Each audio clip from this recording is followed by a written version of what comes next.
macro, iniciativas locales para desafíos globales.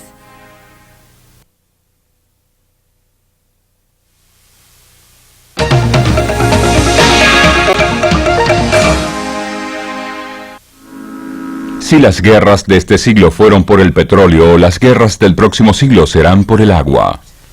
Ismael Seragalden, 1995. ¿Será el agua la causa de las guerras de este siglo? Esas son las predicciones de varios funcionarios de alto rango y hasta, según se dice, de la CIA. A medida que aumenta la demanda de agua, la tensión sobre muchos de los 250 ríos compartidos del mundo aumenta, pero hasta ahora nunca hemos visto una guerra por el agua. La historia sugiere que es más probable que los conflictos por el agua sean locales día a día entre vecinos y comunidades, mientras Corrientes de Cambio hace la cuenta atrás para el tercer Foro Mundial del Agua. Visitaremos 3 puntos potenciales de conflicto en 3 continentes para averiguar si la competencia por el agua causará conflictos o, a lo mejor, cooperación.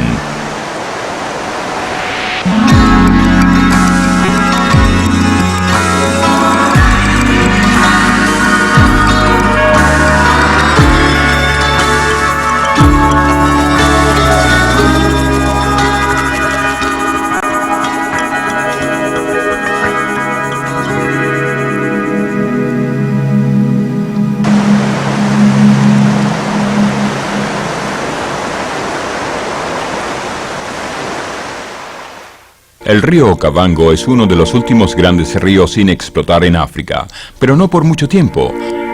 Los países por los que fluye ahora quieren usar sus aguas para el desarrollo de sus economías. A menos que se logre un acuerdo vinculante, el río y sus aguas podrían convertirse en una fuente de conflicto para la región. 3 países comparten el Okavango. Desde Angola, el río fluye a lo largo de la frontera de Namibia y desagua en el desierto de Kalahari en Botswana. Cerca de 100.000 millones de metros cúbicos de agua al año se vacían en el delta de Okavango, una ciénaga relativamente aún intacta y patrimonio mundial. El delta alberga una variada vida animal y vegetal y virtualmente sin par en África. El Okavango es sumamente especial. Es una de las mezclas más notables de hábitats diferentes en cuanto a la variedad y al número de hábitats. Tiene más de 155.000 islas, un gran espectro de especies animales, vegetales y de aves. En suma, es extraordinario, es especial, es único. La mayoría de los ríos desembocan en el mar. Este desagua en el desierto, así que es único en este sentido, y su belleza es magnífica. El delta es un lugar maravilloso. Pero el Okavango es más que solo un santuario de vida silvestre. Más de 1 millón de personas dependen de sus riquezas. Este es el último río intacto de África y, por tanto, existe una relación muy estrecha entre los humanos que habitan el área y el ecosistema. Ellos se ven como parte del ecosistema. Para ellos, el río tiene un valor espiritual y ellos lo respetan.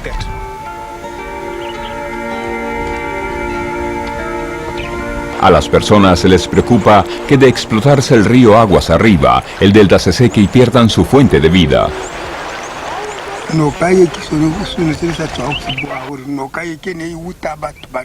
El río es importante para mí y también para los pueblos cercanos a Sorongo.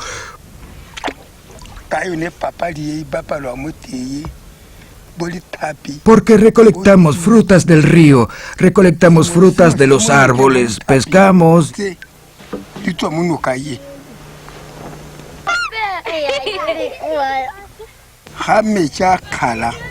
Si se seca, la gente morirá.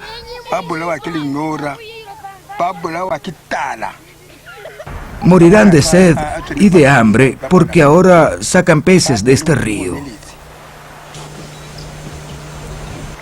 Geológicamente, el delta es un lugar muy frágil. Cambios sísmicos muy en lo profundo pueden absorber los arroyos, dejando las aldeas secas. El miedo es que al haber más desarrollos río arriba, el delta se seque totalmente.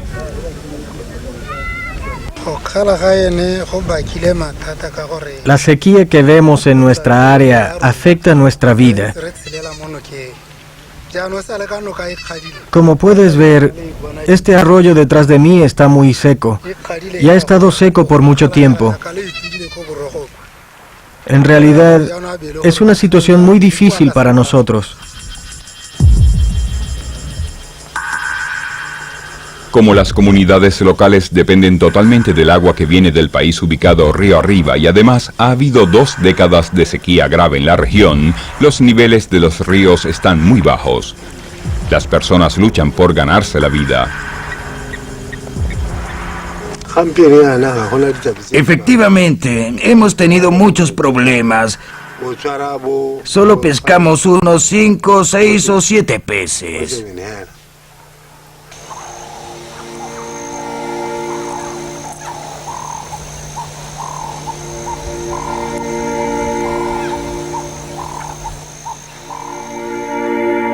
Miles de kilómetros al norte de aquí, el río fluye a través de Angola, un país que ha resistido 27 años de guerra civil.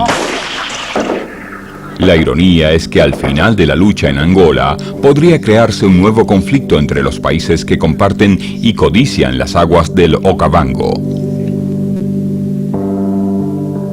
Los miles de refugiados que ahora vuelven a sus hogares para impulsar la economía de Angola obviamente querrán explotar sus recursos hídricos. Más de 3/4 de las personas que dependen del Okavango viven en Angola. Angola acaba de salir de una guerra y creo que evidentemente habrá la necesidad de usar el agua para mitigar la inmensa pobreza en Angola. Así que se puede presumir que sí se usará parte del agua para la agricultura, pero a qué escala aún no sabemos. Tendremos que cultivar alimentos para la población de Angola y esas plantas necesitarán agua. Los afluentes del Okavango serán, lógicamente, la fuente de agua.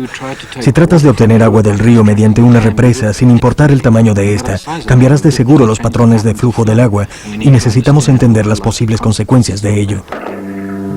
El gobierno de Angola parece deseoso de calmar los miedos de sus vecinos y de evitar posibles conflictos. En esta región del sur de África hemos tenido muchas guerras. Namibia, Sudáfrica, Angola, Congo y hasta Zimbabue o Mozambique. Todas han estado sufriendo guerras, así que estamos cansados de pelear, por lo que el agua no debería hacernos pelear otra vez. El agua es un elemento natural, así que debemos verlo como un elemento de unión y no como un elemento que nos lleve a la guerra. Pero ambos países, río abajo, también quieren explotar el río. En la frontera entre Namibia y Angola, los namibios planean construir un embalse en su parte del río. La posición de Namibia es incluso mucho más vulnerable que la de Botsuana, que es un país seco. Y para cubrir parte de las necesidades de agua en la parte central y norte de Namibia, el corazón económico del país, es muy probable que necesiten usar agua del Okavango. Las hermosas cataratas del Popa en Namibia son el sitio propuesto para construir una represa para suministrar energía hidroeléctrica y también como un punto para extraer agua mediante tuberías. Si se construye la represa, una de las consecuencias no planificadas será que el sedimento quedará atrapado. Esa arena blanca que ves en el área que se sedimenta es uno de los ladrillos de construcción principales del delta del Okavango. Si se construye una represa, el sedimento quedará atrapado y poco a poco privará al delta del Okavango de carga de sedimentos dadora de vida. La intención de Namibia no es causar daños a ningún país río abajo. Opino que Namibia reconoce plenamente la importancia del delta del Okavango, no solo como un ecosistema prístino, sino también por el valor turístico que tiene para Botsuana. Y al analizarlo, si vemos la pequeña porción de agua que Namibia necesitará de este sistema, opinamos que no causará un impacto grande ni importante. La Comisión de la Cuenca del río Okavango fue formada por 3 países en 1994 para tratar de resolver el conflicto. Hoy delegados vienen a conocer el delta en persona y a participar en un taller informal realizado por la Cruz Verde Internacional en un intento para fomentar la paz en la región. Una maravillosa oportunidad que tenemos aquí en Okavango y que no se ve en otras partes del mundo es que los accionistas, los estados y los diferentes grupos interesados se reúnen antes de que un río se altere gravemente por las acciones unilaterales, y las personas pueden venir y ver la cuenca como un sistema natural y ver cuáles son las necesidades de los países y decidir cuál es la mejor forma de usarlo. Es un asunto delicado y es innecesario debatir si necesitamos el agua para el ecosistema o para las personas. Tenemos que pensar en ambos y tenemos que equilibrar ambos. La Cruz Verde Internacional presentará su informe sobre el Okavango en el tercer Foro Mundial del Agua en Japón. Junto a la UNESCO, esperan que los gobiernos se pongan de acuerdo sobre el futuro más sustentable para el delta antes de que este ecosistema cambie para siempre.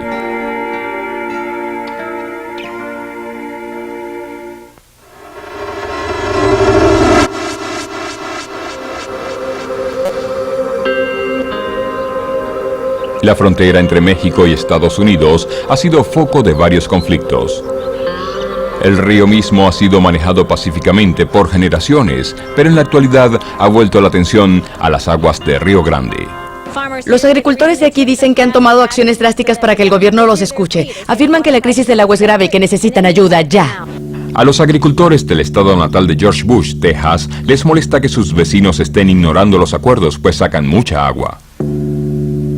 Está afectando a la industria de los cítricos, de la caña de azúcar, a la algodonera y a la de los cereales. Nos está matando a todos. El Río Grande se extiende 1.600 kilómetros a lo largo de la frontera entre México y los Estados Unidos. Según el acuerdo de 1944, ambos países deben intercambiar agua cada año en las partes más secas de la frontera. En los últimos 10 años, la región ha vivido sequías recurrentes y la situación ha llegado al clímax. Los agricultores estadounidenses afirman que México ha incumplido su parte del trato. Quieren toda el agua para ellos, para cultivar y producir las cosechas que luego cruzan la frontera desde México hasta Estados Unidos, y eso no está bien. No me molesta que hagan eso, pero que no usen mi agua para regar sus cosechas.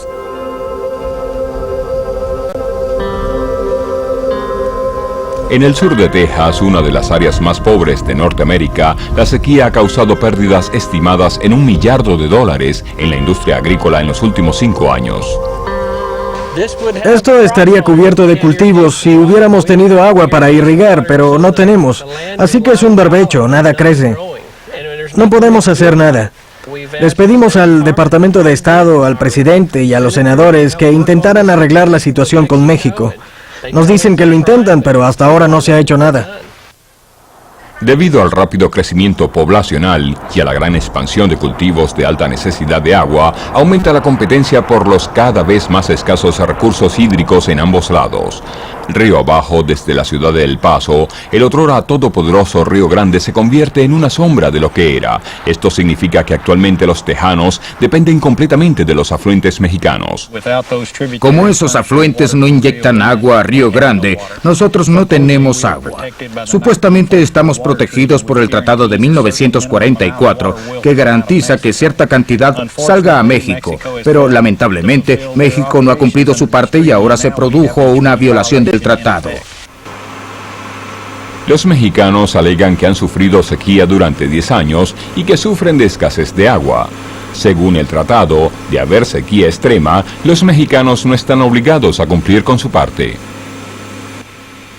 Lo que más nos ha alentado, ¿verdad?, a seguir adelante, pues es debido al implemento que viene de lo que es la tecnificación del distrito, ¿verdad? Por ahí el presidente Fox, de alguna u otra forma, pues nos está apoyando a la agricultura, ¿verdad? Por primera vez en la historia tenemos un apoyo tan patente, ¿verdad?, que viene directamente al campo, ¿verdad? En un momento dado pienso yo que ese pudiera ser la solución, ¿verdad? Nuestro gobierno lo ha venido observando y hemos tomado fotos por satélite. Dicen que hay sequía, pero han acumulado más de 3.084 millones de metros cúbicos de agua. Pues si gustan, podemos ir aquí a la presa esta para que ustedes vean el nivel que tiene, ¿verdad? Y yo siento que ahí pues hay una desinformación muy grande, quizás de parte los americanos, ¿verdad? Que no se han querido de veras cerciorar si es cierto que hay agua. La deuda de México aumenta y Estados Unidos afirma que le adeuda 1.850 millones de metros cúbicos de agua. Creo yo que el agua, si se debe a agua, pues debe de pagarse siempre y cuando primero llenar las necesidades nuestras. Pero si las necesidades nuestras no son lo suficiente, es decir, carecemos de agua, no es posible pagar agua cuando no la tenemos nosotros. Nuevamente aumentan las tensiones en las fronteras. El futuro de Río Grande está en las manos de la Comisión del Agua, pero los agricultores no tienen fe en que recibirán ayuda allí. A través de la Comisión Internacional de Límites y Aguas que se nombró para resolver estos asuntos, tenemos los medios para negociarlos con paz y exitosamente. Ciertamente vivimos momentos difíciles ahora, pero se supone que tendremos negociaciones exitosas, llegaremos a acuerdos y siempre rezaremos para que llueva. No podemos depender de la naturaleza, de que llueva. Necesitamos agua del Río Grande para el riego, para sobrevivir.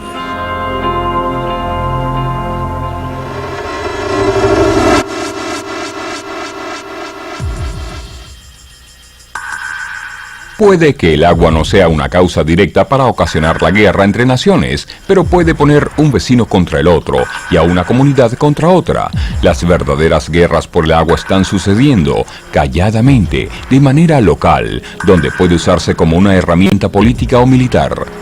En la ribera oeste ocupada por Israel, el equilibrio de poder se manifiesta en la distribución de los derechos sobre el agua entre judíos y palestinos. Kayed Jaber es un agricultor palestino. Durante generaciones, su familia ha cultivado la mayor parte de este valle. Dependen totalmente de las lluvias para la irrigación. Las lluvias se envían para todos, ya sean blancos o negros. Pero parece que en Israel pertenecen a los fuertes. Ismael, el primo de Kayed, vive en una granja vecina. Kayed e Ismael cultivan frutas y vegetales para el mercado, pero hay una grave escasez de agua. Lo mejor que puedes hacer si cultivas en esta área es recoger todas las gotas de agua de lluvia y almacenarlas. La familia depende de un antiguo sistema de reservorios cubierto para almacenar y recolectar agua de lluvia, pero ya no son lo suficientemente grandes para cubrir la demanda actual. Ahora construyen reservorios más grandes, pero las autoridades de Israel quieren destruirlos. Pobladores israelíes se están mudando en cantidades nunca antes vistas a tierras cultivadas por palestinos como los Jaber. Desde el conflicto árabe-israelí en 1967, la población israelí en la ribera oeste se ha más que duplicado. Como los números aumentan, la competencia por la tierra y el agua causa roce entre las comunidades. El asentamiento israelí al otro lado del valle es otro mundo, aparentemente ajeno a la escasez de agua de sus vecinos. Puedes escuchar a las aves. Cuando llegamos en 1972, no había aves. Esta es la piscina que calentamos todo el año porque estamos a 1000 metros del nivel del mar.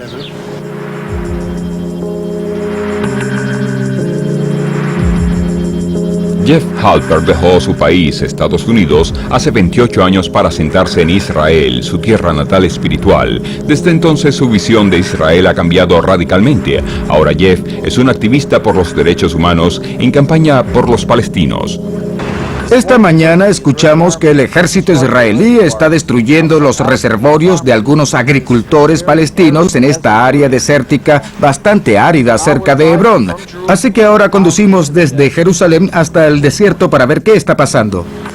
En las granjas de Kayed e Ismael, el ejército se prepara para entrar bajo las órdenes de la administración civil de destruir los reservorios. El reservorio de Kayed es el primero en ser atacado por los vehículos del ejército. Jeff llega a las tierras de Kayed e Ismael para apoyar la causa palestina de mantener los reservorios. Los pobladores israelíes de aquí obtienen tanta agua como desean, con niveles europeos, mientras que los palestinos, especialmente los agricultores, tienen muy poca agua.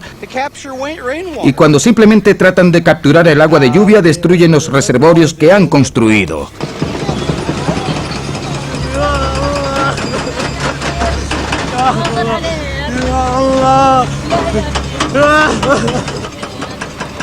La administración civil está destruyendo los reservorios con la justificación de que son ilegales. Este reservorio fue construido sin permiso y por eso lo estamos demoliendo.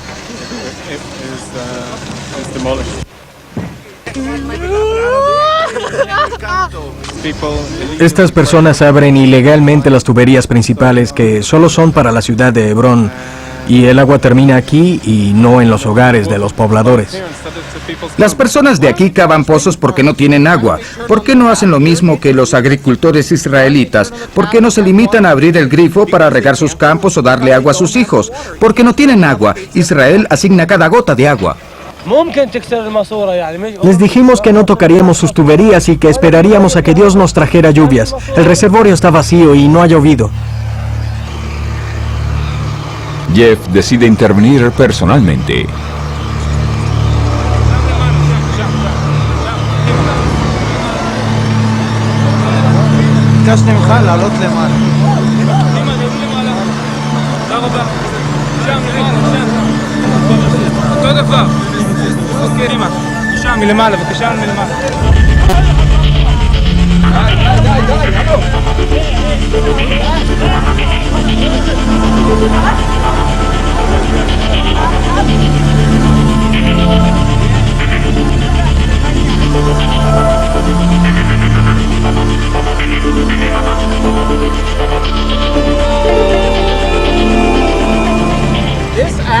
Esto va contra las leyes de Israel, contra las leyes internacionales, en contra de las leyes humanas. Me avergüenza, debo decir dolorosamente como israelí, me avergüenzo y me preocupa que esta sea la manera en que nos comportamos con otros pueblos. Toman a los niños y los reclutan para el ejército y le llaman la Fuerza de Defensa Israelí. Al levantarse por la mañana los llevan a destruir pozos de familias palestinas pobres. Eso es deshumanización. El ocupante no gana porque al final termina destruyéndose a sí mismo.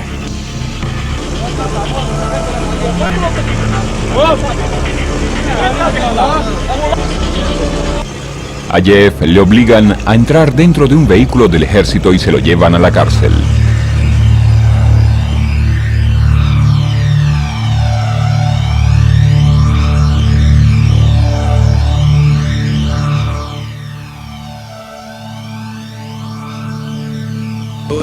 El comandante del ejército no solo destruyó el reservorio, también destruyó las bases.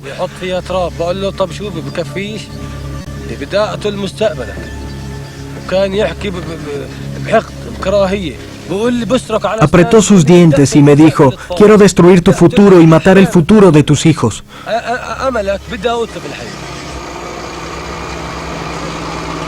Una vez destruido el reservorio de Kayed, las máquinas se dirigieron al reservorio de Ismael y lo demolieron.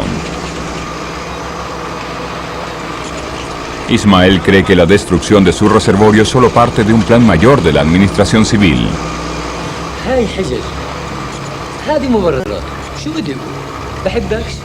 Son solo excusas. La frase "robas el agua" es más suave que "simplemente no te queremos aquí".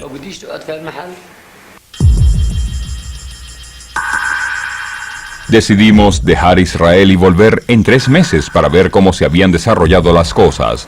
La administración civil le ordenó a Ismael y a su familia que abandonaran sus tierras.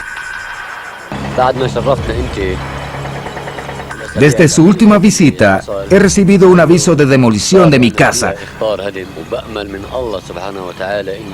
Pido a Dios Todopoderoso que no demuela mi casa por el bien de mi familia.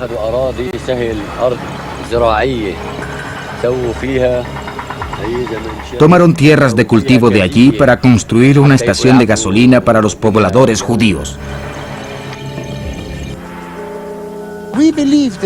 Creemos que esta forma de vida debería estar en todo el país. En este valle, este hermoso valle de viñas, tienes la otra parte de Kiryat Arbat. En el futuro más lejano construiremos mientras crecemos. Cada vez que se cometen injusticias te sientes indignado. Así que cuando salgo y veo al ejército, El poderoso ejército israelí destruyendo el reservorio de un agricultor palestino pobre, me gustaría tomar a las personas de la administración civil y a los soldados, sacudirlos y decirles, como seres humanos, ¿cómo pueden hacer esto?